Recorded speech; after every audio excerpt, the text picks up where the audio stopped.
Hey guys, today we're doing Yu-Gi-Oh! Q&A number 15, where you guys send me in questions and I do my very best to try to help you guys out and answer them. And I apologize about this being a little late, just had some stuff going on, but we're going to get right into the questions. So, for this week, Andres Neva is asking me about Kingdom Hearts, is asking me like if Axel or Saax were in a fight, I guess who would win? In Kingdom Hearts 2, Axel doesn't really fight very much at all, but I guess he has some pretty crazy playstyle, so I really don't know. Saax is really strong as well, even though in actually playing the game, he's really easy to beat. Just like Axel, they both have like loops that you can beat him with. So I don't know. My favorite is Axel, so I'd probably want him to win. So Carol Petrovsky 3 is asking me how old was I when I started playing Yu-Gi-Oh! Wow, that's difficult to remember. I know I played it when it came out, so however many years ago that was, maybe 10 years ago or something. I might have been like 11 or 12 or 13, something around there. I really don't remember. It's been way too long. I don't think I was a teenager yet. Not sure. Can't remember exactly. Something around that time. Yeah, something like that. So Ryan Woodward is asking me about TCG and OCG ban lists, and whether they should be similar, follow the same rules, and all that stuff.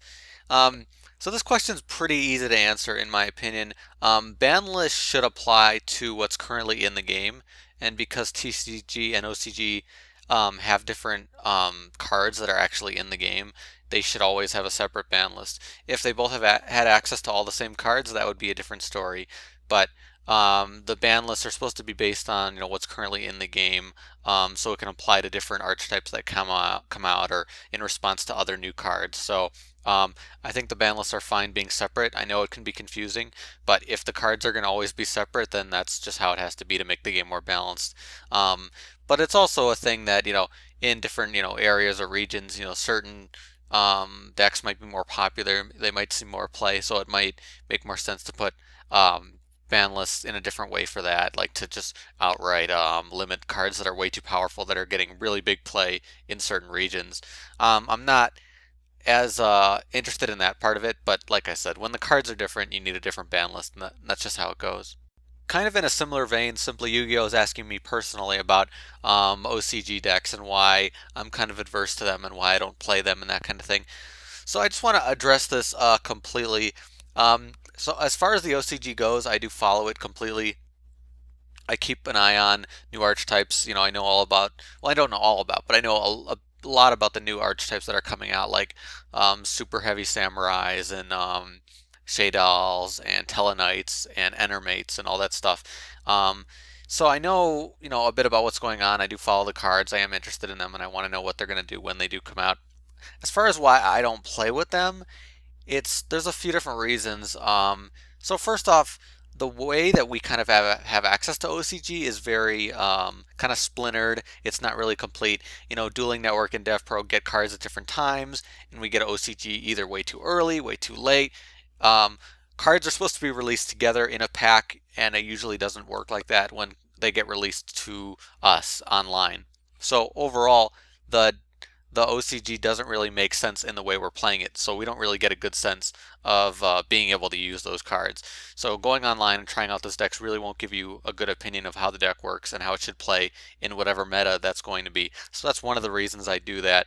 Another reason is that all the decks I make, I would really like people to be able to make them themselves, and because most of my audience is a TCG, region, I want them to be able to make my decks, play them, maybe bring them to a tournament, something like that, or whatever they want to do with the cards that I'm putting out there. I want people to be able to use them. So I feel like TCG is what I should focus on because, as I've said before, I want to help people as much as possible. And helping someone, make a deck online is cool, but I want them to be able to make a deck that's actually legal and playable for their current region.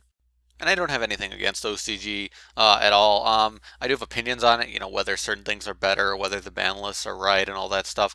But overall, I just chose to do TCG, for those reasons. And there's probably some other random reasons that I have as well.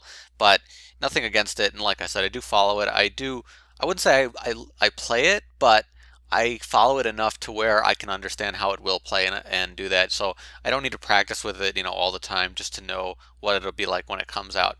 but I do like the sense when it comes out that it's complete and we have the entire pack to look at and really make use of, what's out there in the TCG when everything's available. So thank you to everyone who's sending questions to me this week. If you do have a question for me, you could post in the comments. You could send me a message on Twitter, all that stuff. However you want to send me in questions. You could ask me about decks, about rulings, about stuff you need help with, archetypes. You can ask me stuff outside the game or whatever you guys want to ask me. I'm definitely cool with that.